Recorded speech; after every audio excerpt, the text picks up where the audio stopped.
بسم اللہ الرحمن الرحیم الحمد للہ رب العالمین والصلاة والسلام علی اشرف الانبیاء والمرسلین سیدنا و نبینا و مولانا محمد خاتم النبیین وعلی آلہ و اصحابہ و ازواجہ و ذریاتہ ومن تبعہم بإحسان ودعا بدعوتہم الی یوم الدین اما بعد اعوذ باللہ من الشیطان الرجیم بسم اللہ الرحمن الرحیم افمن شرح اللہ صدرہ للاسلام فهو على نور من ربہ فویل للقاسیۃ قلوبهم من ذکر اللہ اولئک فی ضلال مبین۔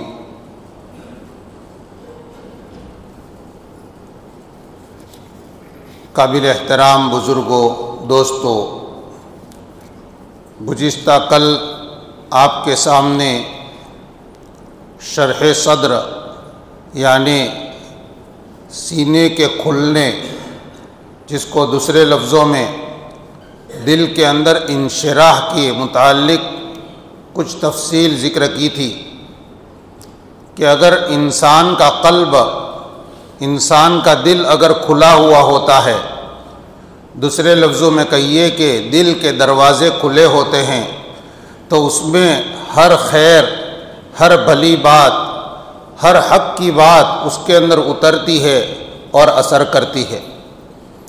اور اگر دل تنگ ہے، یعنی دل میں جانے کی جگہ تنگ ہے، اسی کو ضیق صدر عربی میں کہتے ہیں، سینے کا تنگ ہونا۔ سینہ بولتے ہیں تو سینے میں جو دل ہے وہی مراد ہوتا ہے۔ تو اس کا تنگ ہونا، اس کا دہانہ جب تنگ ہوگا تو اس کے اندر کوئی چیز جائے گی نہیں۔ میں نے اس کی مثال دی تھی، جیسے ایک بورے کو ہم، خالی بورے کو لے کر دونوں ہاتھوں سے یوں پکڑیں اور اس کے جو اندر داخل کرنے کی جگہ ہے اس کے دونوں طرف پہ انگلیوں سے یوں چوڑا کر دیں تو اس کا منہ چوڑا ہوگا، اس کے اندر کوئی بھی چیز جائے گی، سمائے گی۔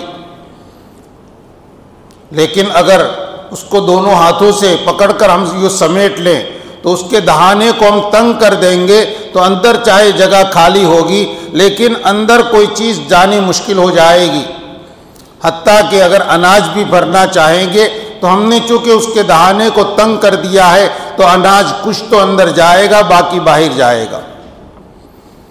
ہمارے جو دل ہے، ان دلوں کی بھی یہ حالت ہوتی ہے، کبھی دل تنگ ہوتے ہیں یعنی ان کے دروازے بند ہوتے ہیں۔ اسی کو شریعت ضیق صدر سے تعبیر کرتی ہے، جس کے نتیجے میں بلی باتیں ایک مرتبہ نہیں بارہا ہم سنتے ہیں، لیکن وہ ہمارے دل کے اندر اترتی نہیں ہے، جگہ نہیں کرتی، اس سے کوئی اثر دل قبول نہیں کرتے۔ اور جب دل منشرح ہوتے ہیں، جس کو شرح صدر کہتے ہیں، اللہ رب العزت اپنے جس بندے کو شرح صدر کی دولت عطا فرماتے ہیں تو اس کا دل حق کے لیے، بھلی چیزوں کے لیے بالکل کھلا ہوا ہے۔ جو بات اللہ کی، اللہ کے نبی صلی اللہ علیہ وسلم کی یا اہل علم کی، قرآن اور حدیث کی تشریح میں اور ہماری زندگی کے بھلے کے لیے جو بات سنی جائے گی وہ دل میں اثر کرے گی، اس سے زندگی میں اچھی خوشگوار تبدیلی آنی شروع ہوگی۔ پھر اللہ رب العزت نے جس آیت کو میں نے ابھی تلاوت کیا اس میں فرمایا ہے، کیا وہ شخص جس کے سینے کو اللہ تعالیٰ نے اسلام کے لیے کھول دیا، بس وہ اپنے پروردگار کی طرف سے ایک روشنی پر ہے، جس کے سینے کو اللہ نے نور توحید سے منور کر دیا ہو۔ شرح صدر کا سب سے پہلا سبب ہے توحید۔ تو توحید جس کو مل گئی یعنی ایمان مل گیا تو وہ آدمی تو اللہ تعالیٰ کی طرف سے ایک نور کو، ایک روشنی کو اس نے پا لیا۔ اب یہ آدمی آگے ایک دوسرے شخص کا بیان آ رہا ہے، اس کے برابر نہیں ہو سکتا۔ کون ہے دوسرا شخص؟ جس کے پاس توحید کا نور نہیں ہے، توحید سے اس کا سینہ خالی ہے، کفر میں شرک میں مبتلا ہے وہ۔ اللہ رب العزت آگے فرماتے ہیں فویل للقاسیۃ قلوبہم من ذکر اللہ، ہلاکتی اور بربادی ہے ایسے لوگوں کے لیے جن کے دل سخت ہیں اللہ کے ذکر سے، یعنی اللہ کا ذکر کیا جاتا ہے پھر بھی ان کے دلوں میں نرمی پیدا نہیں ہوتی، ایسے لوگوں کے لیے اللہ تعالیٰ فرماتے ہیں ویل، ہلاکتی، بربادی ہے، یہ لوگ بڑی گمراہی میں ہیں، واضح گمراہی میں۔ حافظ ابن القیم رحمۃ اللہ علیہ نے اس شرح صدر کو بڑا عمدہ طریقے پر سمجھایا ہے، جن کی گزشتہ کل میں 3 باتیں بیان کی تھی۔ فرماتے ہیں کہ شرح صدر کے 8 سبب ہے، ان میں سے گزشتہ کل 3 اسباب کی وضاحت ہو پائی تھی، میں ان کو اجمالاً بیان کرتا ہوں تاکہ وہ ذہن میں رہے۔ پہلا، انسان کے دل کے سینے کے کھلنے کا سب سے پہلا سبب توحید ہے۔ جس آدمی میں توحید نہیں ہے سمجھو اس کا دل تنگ ہے، اس کو کوئی چیز اثر نہیں کرے گی۔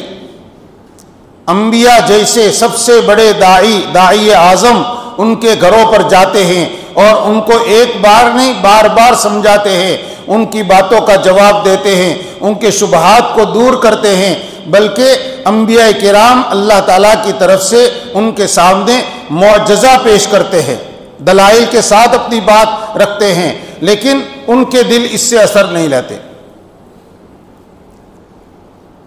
اللہ کا شکر ادا کرنا چاہیے، شکرانے کی نماز ایک بار نہیں بار بار پڑھنی چاہیے کہ اس نے ہم کو بغیر مانگے اسلام کی، ایمان کی دولت عطا فرمائی، بغیر مانگے۔ ہاں، وہ لوگ جنہوں نے ایک زمانہ کفر شرک میں گزارا اور اس کو چھوڑ کر یا ہدایت کی تلاش کر کے بڑی مشقتوں کے بعد جن کو ایمان کی دولت ملی ہے وہی اس کی قدر جانتے ہیں۔ ہمیں تو ایمان والوں کے گھر میں پیدا ہوئے اور بڑے ہوئے، بس ایمان والے بن گئے، لیکن اس پر اللہ کا شکر بار بار ادا کرنا چاہیے۔ نبی کریم صلی اللہ علیہ وسلم خود بھی پڑھتے تھے الحمدللہ علی دین الاسلام، دین اسلام ملنے پر اللہ کے لیے تمام تعریفیں ہیں۔ شکرانے کی نماز صرف دین اسلام ملا اس کے اوپر۔ تو پہلا سبب ہے توحید۔ دوسرا سبب شرح صدر کا ہے علم، یعنی علم دین۔ علم دین وہ بھی جو آدمی کو نفع پہنچاتا ہو۔ اگر دین کا علم ہے، حاصل تو کر لیا سب کچھ لیکن اس پر عمل نہیں ہے، یعنی اپنی ذات کو اس سے نفع نہیں پہنچ رہا۔ یہاں اس سے مراد ہمارا ذہن علم کے لفظ جب بولا جاتا ہے تو مدرسوں میں جا کر جنہوں نے پڑھا ہے اور جنہوں نے فراغت کی سند حاصل کی ہے وہی مراد ہوتے ہیں، نہیں، ایسا نہیں۔ اللہ نے ہم کو زندگی میں دین کا علم جتنا بھی دیا، چاہے ہم نے ادارے میں جا کر تعلیم حاصل کی ہو یا نہ کی ہو، ہمارے پاس دین کا اپنی ضرورت کے بقدر علم ہے۔ بھئی نماز میں کتنی چیزیں ضروری ہے، کون سی چیز حرام ہے، جھوٹ بولنا گناہ ہے، خیانت حرام ہے، اتنا تو ہمیں علم ہے، تو یہ بھی دین کا علم ہے۔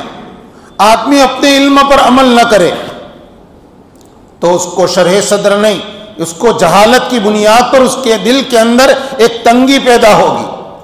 اور اگر اپنے علم پر عمل کر رہا ہے، اپنے علم کا اپنی ذات کو فائدہ پہنچا رہا ہے، تو سمجھو یہ آدمی منشرح الصدر، اپنے سینے کے اعتبار سے کھلا ہوا ہوگا، اس کو جینے کا مزہ آئے گا کیونکہ اپنے علم پر عمل کر رہا ہے۔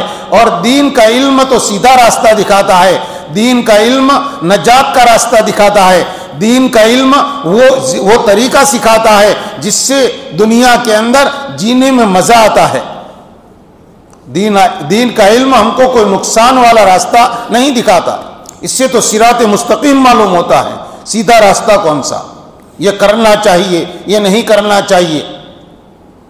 دنیا میں جتنے بکھیڑے کھڑے ہوتے ہیں، جتنی ناراضگیاں پیدا ہوتی ہے، جتنے شکوے جنم لیتے ہیں اور جتنے اختلافات پیدا ہوتے ہیں، وہ اسی بنا پر کہ دین پر عمل نہیں کیا جاتا، یا تو علم نہیں ہے اس لیے، یا علم ہے لیکن اس کو ایک طرف رکھا اور عمل کر رہے ہیں اپنی مرضی پر۔ اب کسی کا حق مارا گیا، کسی کو تکلیف پہنچی، اب اسی کے نتیجے میں سارے مسائل کھڑے ہوتے ہیں۔ دین کا علم ہو، اس پر عمل کیا جائے تو کوئی کسی سے ناراض نہ ہو۔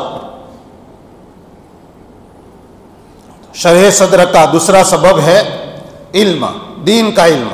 تیسرا سبب وہ اللہ تعالیٰ کی طرف انابت، اللہ تعالیٰ کی طرف پوری توجہ بندہ کر لے کہ میرا پروردگار کن چیزوں سے خوش ہوتا ہے، کن چیزوں سے ناراض ہوتا ہے، اس کو خوش کرنے والے اعمال کرنے لگے، اور اللہ تعالیٰ جن چیزوں سے ناراض ہوتے ہیں ان سے اپنے آپ کو پورا پورا بچانے کی کوشش کرے۔ اس کے لیے انابت اللہ کے لیے، اللہ کی طرف توجہ کرنے کے لیے سب سے بنیادی چیز محبت کی ضرورت ہے۔ اللہ کی ذات سے محبت قائم ہو جائے، محبت قائم ہوگی تو اس کے کئی ثمرات، اس کے کتنے پھل خود بخود مل جائیں گے جو ہمارے لیے فائدے سے، یعنی فائدہ ہی فائدہ پہنچانے والے۔ اللہ کی محبت جب آ گئی تو آدمی کو عبادات میں لطف آئے گا، اللہ کی محبت آ گئی تو اللہ کے سامنے رونے میں آدمی کو لطف آئے گا، اللہ کی محبت آ گئی تو آدمی کو دنیا میں جنت کا مزہ آئے گا، جینے کا لطف آئے گا کہ اس کا کوئی وقت اللہ کی یاد سے غافل نہیں جاتا۔ فرصت ہے، جی چاہتا ہے کہ اس وقت میں اللہ کو یاد کرو۔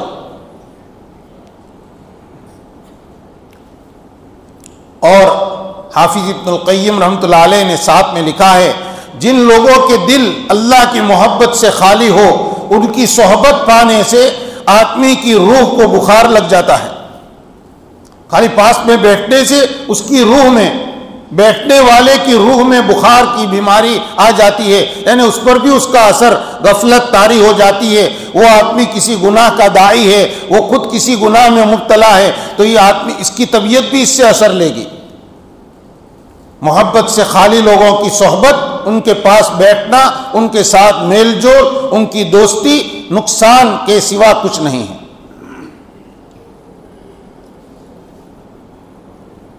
ابن القیم رحمۃ اللہ علیہ نے صدیوں پہلے جو بات لکھی ہے، ایسا لگتا ہے کہ آج کے حالات کو، ہمارے احوال کو سامنے رکھ کر لکھا ہو۔ صدیوں پہلے انہوں نے لکھا ہے، فرماتے ہیں کہ اللہ، دنیا کی محبت، اللہ کے ذکر سے آدمی اعراض کرتا جائے، اور اسی طرح سے اللہ کے علاوہ دنیا کے مشغلوں کے اندر مشغول ہوتا جائے، یہ اعراض، غفلت، اللہ کے ذکر، اللہ کی یاد سے بھی غفلت، محبت سے دل خالی ہو رہا ہے، تو فرمایا اس سے دل منشرح نہیں ہوگا، اس سے تنگی پیدا ہوگی۔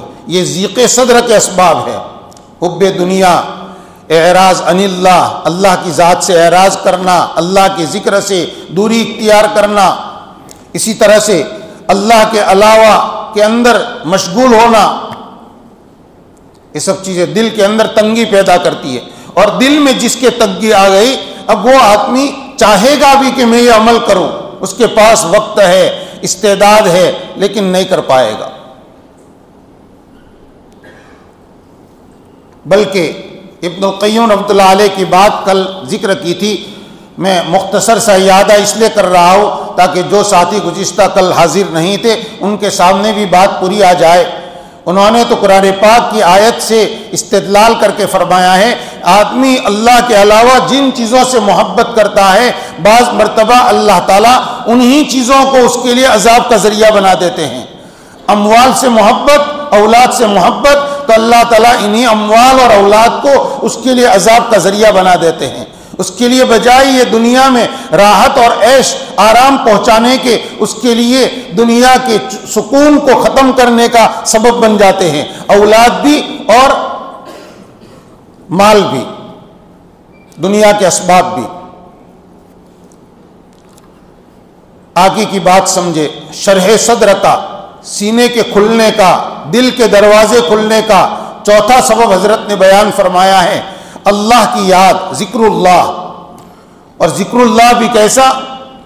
مشکل سے ایک تسبیح کئی گھنٹوں میں پوری ہوئی ایسا ذکر نہیں، دوام ذکر۔ آدمی اللہ کے ذکر کو دائمی طور پر کرے، پابندی سے کرے، اس کی کوئی صبح اللہ کے ذکر سے خالی نہ ہو، اس کی کوئی شام اللہ کے ذکر سے خالی نہ ہو، اس کا اٹھنا بیٹھنا چلنا پھرنا اذکار کے ساتھ ہو۔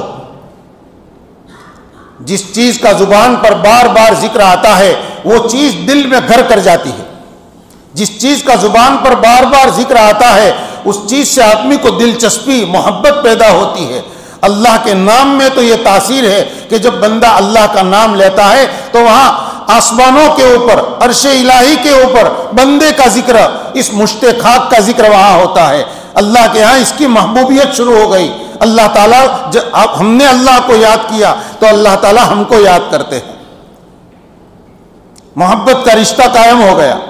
بندے نے اللہ سے محبت کی اور اس کو یاد کرنا شروع کیا تو اللہ تعالیٰ کو بھی بندے سے محبت ہو گئی، وہ یاد کر رہے، فرشتوں کے مجمع میں یاد کر رہے ہیں۔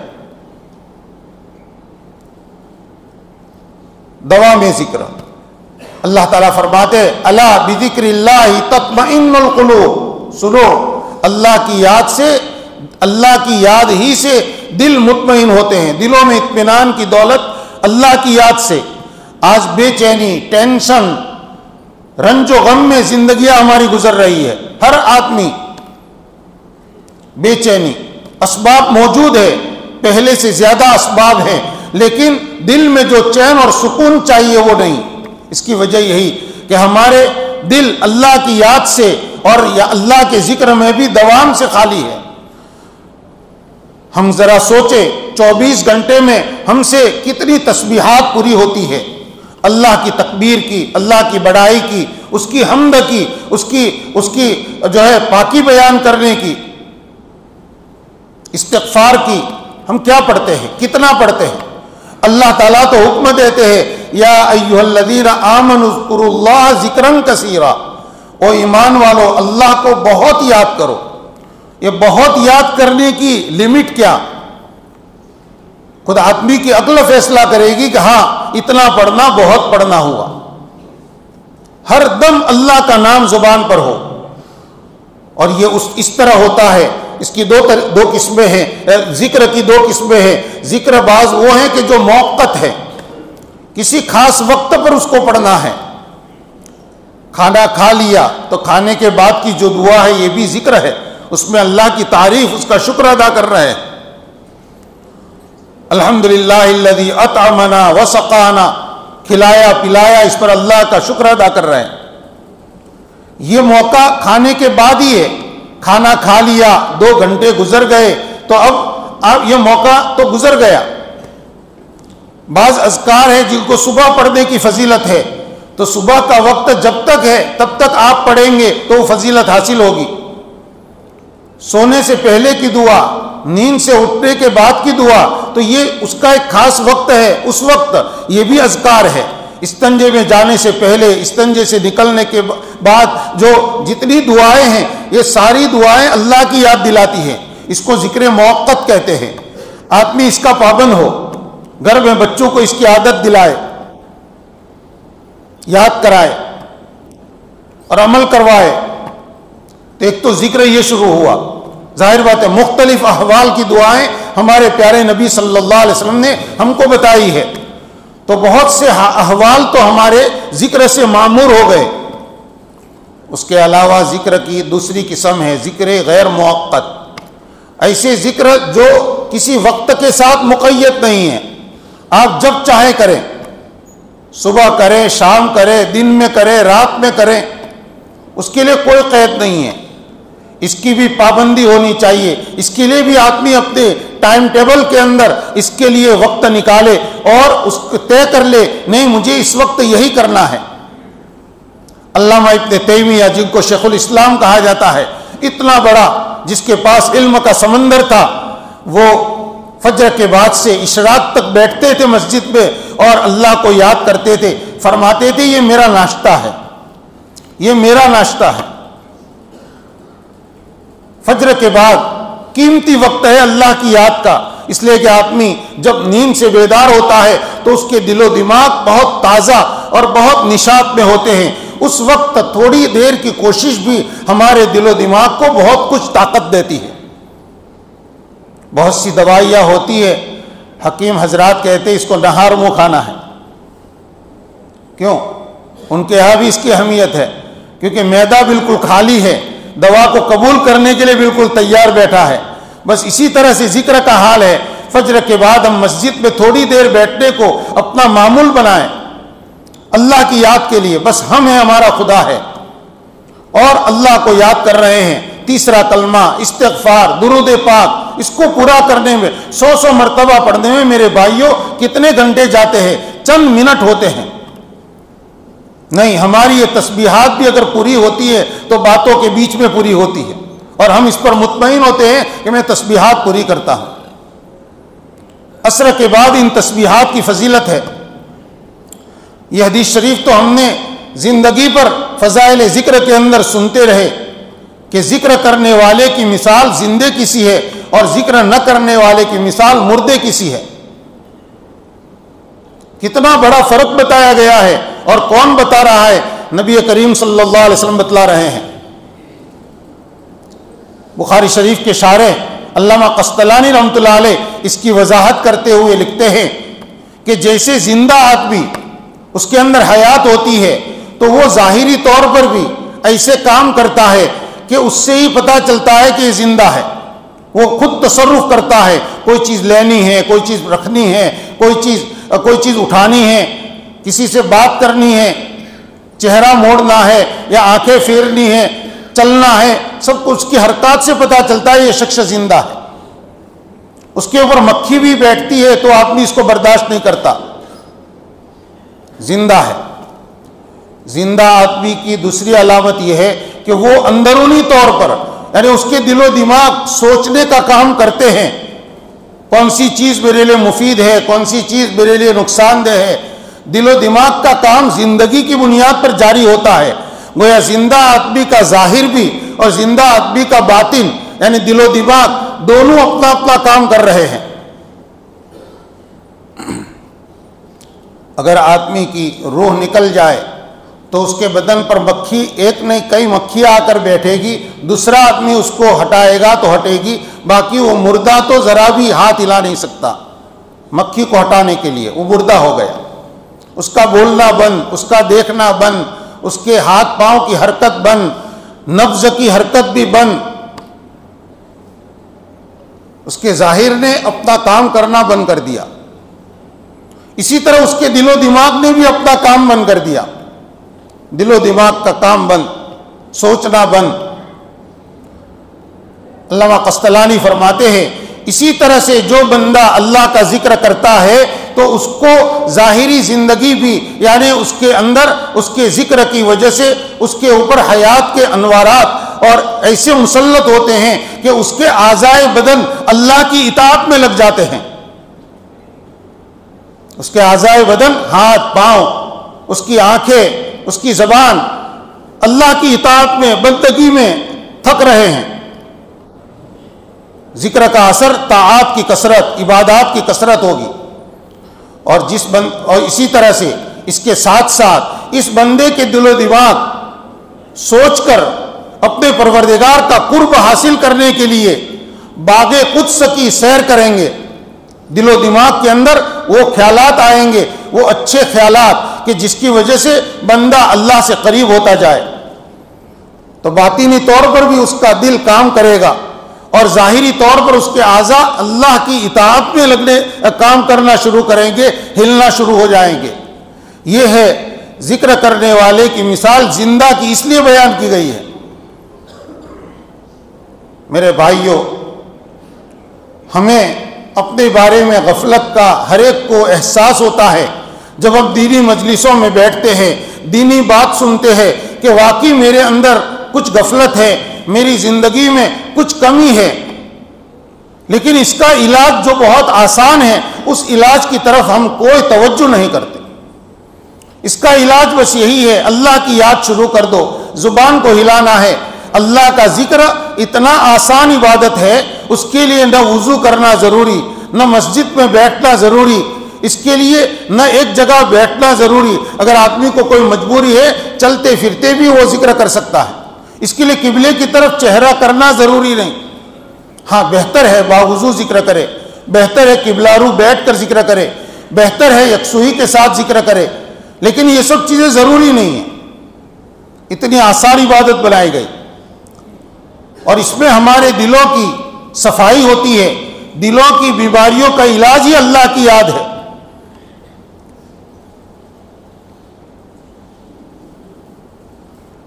نبی کریم صلی اللہ علیہ وسلم نے ارشاد فرمایا، ان هذه القلوب تصدع کما یصدع الحدید، یہ دل زنگ آلود ہو جاتے ہیں جیسے لوہا زنگ آلود ہوتا ہے۔ لوہا کھلی جگہ میں پڑا رہتا ہے تو ذرا سی نمی یا ذرا سا پانی لگنے سے ہی اس کے اوپر زنگ لگ جاتا ہے، کاٹ لگتا ہے، اس لوہے کی شکل بدل جاتی ہے۔ بالکل تازہ لوہا جو فیکٹری سے بن کر آتا ہے اس کے اوپر کوئی زنگ نہیں ہوتا، اب اس پر تو زنگ، بلکہ بعض مرتبہ لوہا زنگ میں پورا دب جاتا ہے، اس کی اپنی حقیقت بھی زنگ بن جاتی ہے۔ اگر زنگ دور کرو تو لوہا جتنا تھا اس سے بھی پتلا نظر آتا ہے، زنگ نے اس کو کھا لیا۔ حضور اکرم صلی اللہ علیہ وسلم فرماتے ہیں کہ یہ دل بھی زنگ آلود ہوتے ہیں جیسے لوہا زنگ آلود ہوتا ہے۔ حضرات صحابہ کرام نے فوراً سوال کیا، وہی ان کی ذہانت، قالوا وما جلاؤها یا رسول اللہ، اے اللہ کے رسول ان دلوں کو چمکانے والی چیز پھر کون سی جب ان پر زنگ لگتا ہے؟ تو لوہے پر سے تو زنگ دور کرنے کے لیے کچھ اسباب ہوتے ہیں، بھئی یہ چیز ڈالو یا یہ پالش پیپر اس کے اوپر گھسو تو زنگ دور ہو جائے گا۔ دلوں کا زنگ کس چیز سے دور ہوتا ہے؟ حضرت نبی کریم صلی اللہ علیہ وسلم نے فرمایا، کثرت ذکر اللہ، اللہ کی یاد کی کثرت، اللہ کی یاد جتنی زیادہ کرو گے دلوں کا یہ زنگ دور ہوتا جائے گا۔ دیکھیں کثرت کا لفظ ہے وہاں، اکا دکا کر لیا، ہفتے میں ایک مرتبہ ایک دن تسبیح پڑھی، پھر 6 دن تسبیح ناگاہ ہو گئی، تو میرے بھائیوں اس کو کثرت نہیں کہتے۔ جیسے ایک بیمار کے لیے جس کی بیماری بہت لمبی ہو تو اس کے لیے علاج بھی لمبا ہوتا ہے، اس کو اپنی دواؤں میں بہت تسلسل ضروری ہوتا ہے۔ ڈاکٹر کہتا ہے یہ دوا آپ کو 4 مہینے کھانی پڑے گی، بعض بیماریوں میں کہتا ہے 9 مہینے مسلسل کھانی پڑے گی، ایک دن اس دوا کو چھوڑنا نہیں ہے، تب جا کر وہ بیماری جڑ سے ختم ہوتی ہے۔ میرے بھائیوں دلوں کی غفلت کی بیماریاں معمولی نہیں ہیں، اس کی جڑ تو دلوں میں ہے، اس کو دور کرنے کے لیے دوا میں ذکر چاہیے، اور جس نے پابندی کے ساتھ اللہ کو یاد کرنے کا اپنا معمول بنایا ضرور اس کے دل سے غفلتیں دور ہوگی۔ اللہ ہمارے لیے آسان فرمائے۔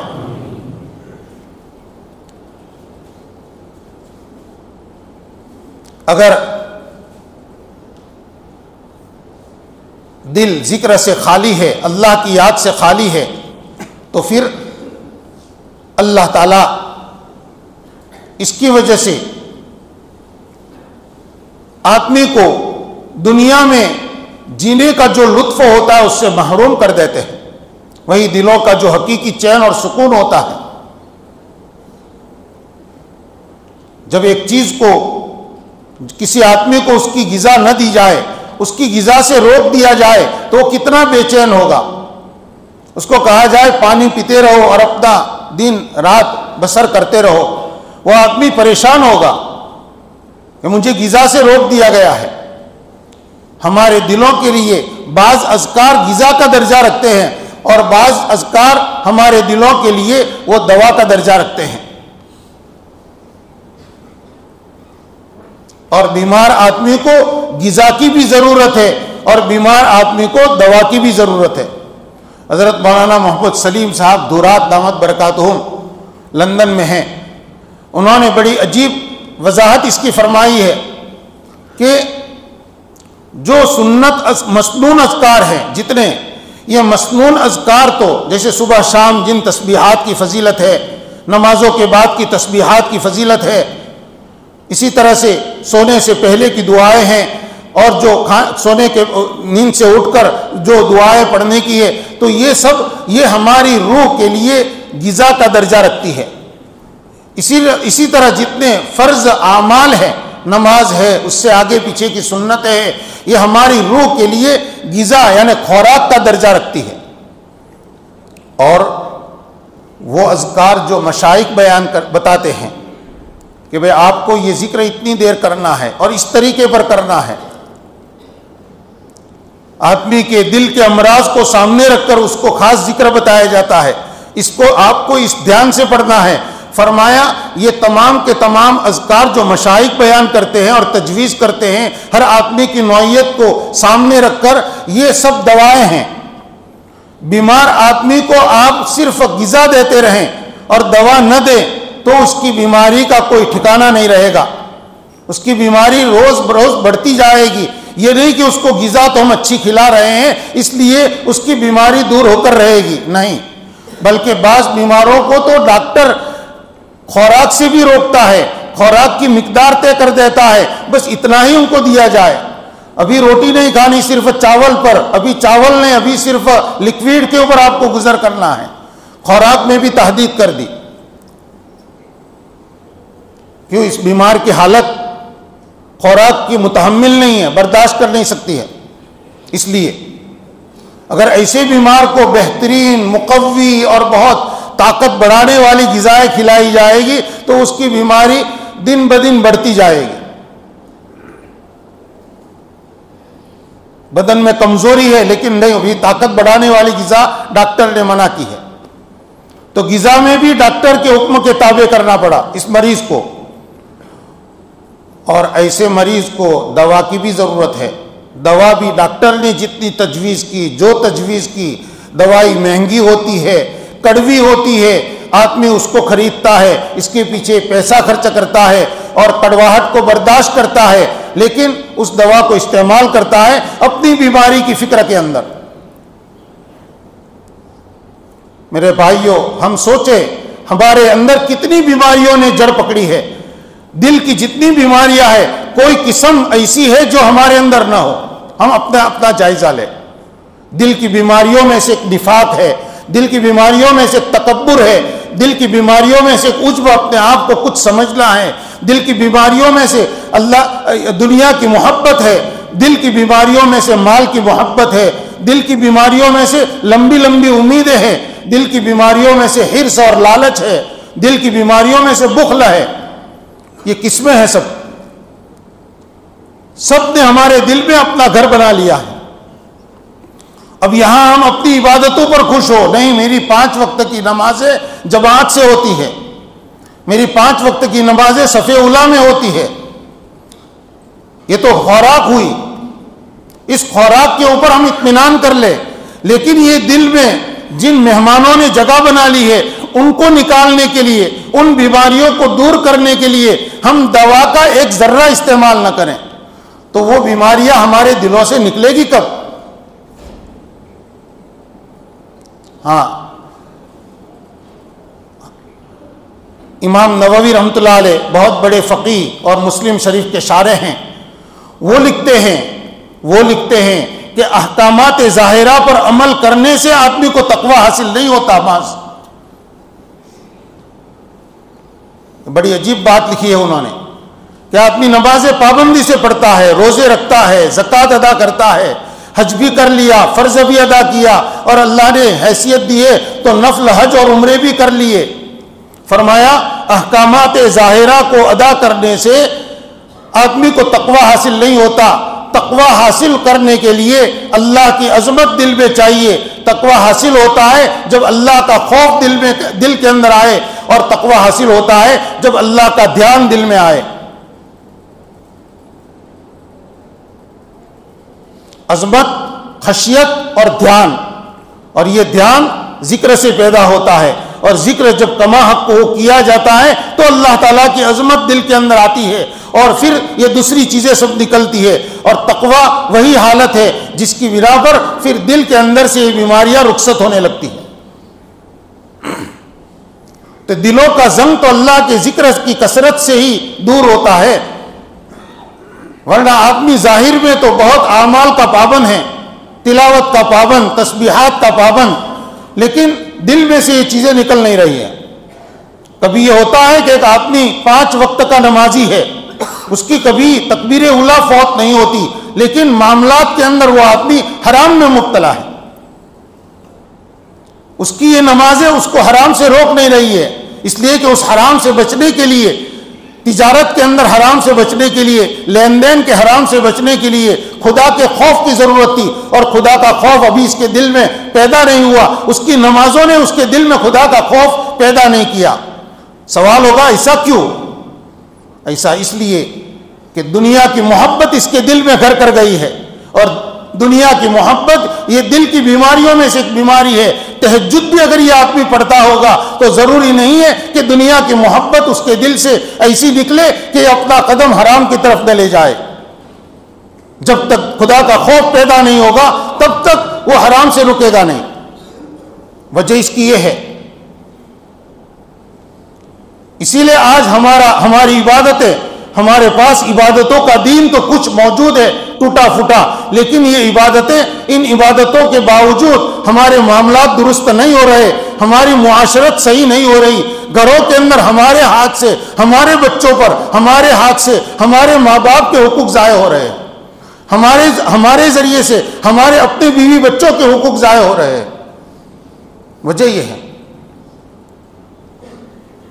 ہم اپنی زندگی میں کوئی تبدیلی لانے کے لیے تیار نہیں ہیں،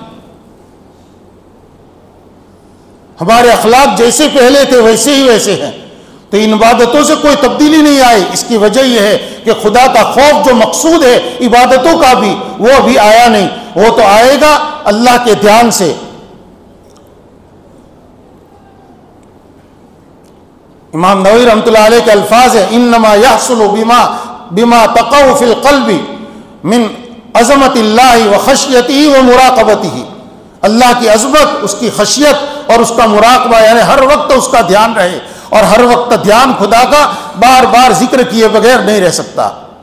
اللہ کا دھیان پیدا کرنے کا طریقہ ہی یہ ہے کہ دھیان سے ذکر کرو، کثرت سے کرو، دوام سے، پابندی سے کرو۔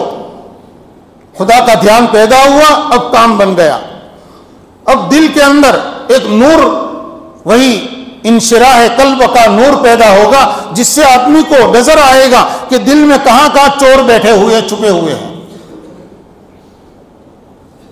کمرے میں اندھیرا ہو تو کون سا بستر کہاں رکھا گیا ہے، کون آدمی کہاں بیٹھا ہے، کچھ نظر نہیں آئے گا۔ کہیں نقصان پہنچانے والی چیز رکھی ہوئی ہے، کہیں ٹھوکر لگے ایسی چیز پڑی ہے، پتہ نہیں چلے گا۔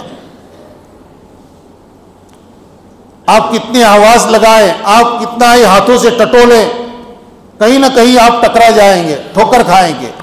لیکن اگر وہاں ذرا سا چراغ جلا دیا، روشنی ہو گئی، تو ہر چیز مفید مضر، ہر چیز نقصان پہنچانے والی بھی اور جو ہے نفع پہنچانے والی بھی اب سامنے نظر آئے گی، یہ یہاں ہے، یہ یہاں ہے۔ آدمی اب قدم رکھے گا، دیکھ دیکھ کر رکھے گا، اب وہ کسی سے ٹکرائے گا نہیں۔ بس میرے بھائیوں، ذکر اللہ کی یاد سے دل میں یہ شمع روشن ہوتی ہے، اور وہ شمع روشن ہوتی ہے جس کی وجہ سے پھر آدمی خدا کی مرضیات کس میں ہیں اور خدا کی ناراضگی کس میں ہے اس کو نظر آتا ہے، کیونکہ نور روشن ہو گیا۔ اب وہ کہیں ٹھوکر نہیں کھائے گا، ٹھوکر لگی ہوئی تو بے چین ہو جائے گا، اپنے قدم درست رکھے گا، اب اس کے معاملات میں تبدیلی شروع ہوگی، اس کی معاشرت میں وہ حقوق، معاشرت کے حقوق سمجھے گا اور ان کو پورا کرے گا، کسی میں کوتاہی کو برداشت نہیں کرے گا۔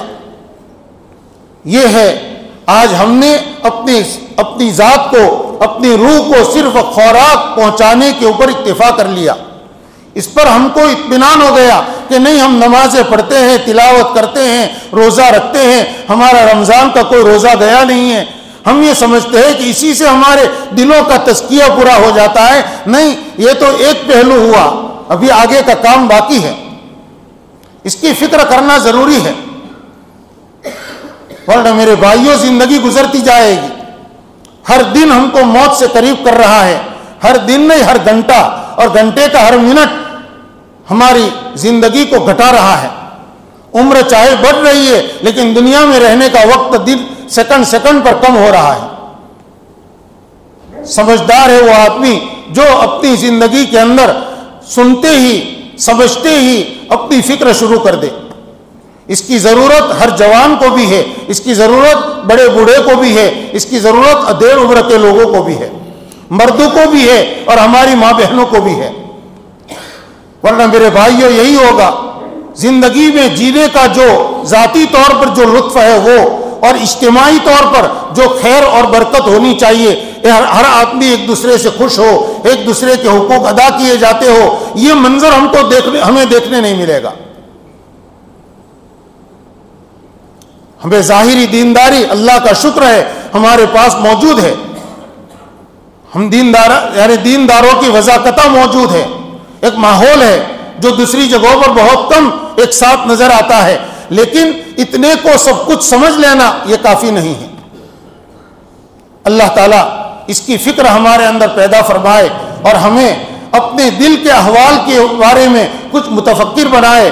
اور بس اس میں آج کی مجلس میں جو خاص بات بتائی گئی وہ یہ شرح صدر کا سبب, چوتھا سبب بیان کیا, دوام و ذکر اللہ, اللہ کا ذکر پابندی کے ساتھ کرنا, اللہ کو یاد کرنا اور زیادتی یعنی ہمیشگی کے ساتھ کرنا. تو اس سے کیا ہوگا, دل کے اندر انشراح پیدا ہوگا اور یہ انشراح ہم کو بہت سی بھلائیوں سے ہم کو بہراور کرے گا. اللہ کی طرف سے ایسے ایسے اعمال کی توفیق ہوگی جن اعمال سے دنیا میں برکتیں دیکھیں گے اور آخرت کے اندر تو اس کا جو بدلہ ملے گا آدمی اس سے مزے اڑائے گا. پھر اس لیے کہ غفلت دور تو زندگی پر لطف. اللہ تعالیٰ ان سنائی ہوئی باتوں کے اوپر عمل کرنے کی توفیق مجھے بھی نصیب فرمائے, آپ حضرات کے لیے بھی اس کو مفید فرمائے. باقی